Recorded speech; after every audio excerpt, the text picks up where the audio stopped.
खूप पाऊस पडत असल्यामुळे त्रिशाला शाळेला सुट्टी होती आणि आहुंना सुद्धा वर्क फ्रॉम होम होतं. जेव्हा पण या दोघांना सुट्टी असते, आम्ही तिघंही एकमेकांसोबत क्वालिटी टाईम स्पेंड करत असतो. खूप छान वातावरण झालं होतं आणि घरात कॉर्नसुद्धा होते.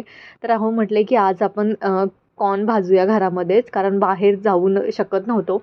तर इकडे आम्ही दोघं मिळून जे आहे ते काम करतोय. जेव्हा पण आहोंना सुट्टी असते, ते माझी नेहमीच मदत करायला तयार असतात. खूप जास्त पैसे असतील तरच संसार सुखाचा होतो का? तर नाही, संसार सुखाचा होण्यासाठी तुम्हाला योग्य जोडीदाराची साथ असणंही तितकंच गरजेचं आहे. तुम्ही पैशाने इतर सुखसोयीच्या वस्तू खरेदी करू शकता, पण खरा आनंद हा तुमच्या खऱ्या साथीदारासोबतच घेऊ शकता. नात्यामध्ये इगो आणि जर ॲटिट्यूड असेल ना, तर ते नातं कधीही टिकत नाही. पण त्याच नात्यात प्रेम, विश्वास, आपुलकी, आदर आणि एकनिष्ठता असेल ना, तर नवरा-बायकोचं नातं हे शेवटपर्यंत नक्कीच टिकतं. प्रत्येक जणाच्या आयुष्यामध्ये जे आहे ते चढ-उतार येतात.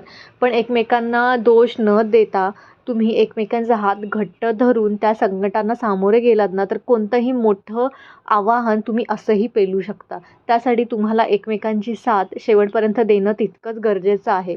आणि मला असं वाटतं, की नवरा-बायकोचं नातं हे खूप प्रेमळ, पवित्र आणि प्रेमाने भरलेलं असावं, जेणेकरून तुम्हाला दोघांनाही एकमेकांशिवाय तिसऱ्या कोणत्याही व्यक्तीची गरज भासणार नाही. आय होप तुम्हाला व्हिडिओ आवडला असेल तर व्हिडिओला एक लाईक द्या आणि चॅनलला सबस्क्राईब करायला अजिबात विसरू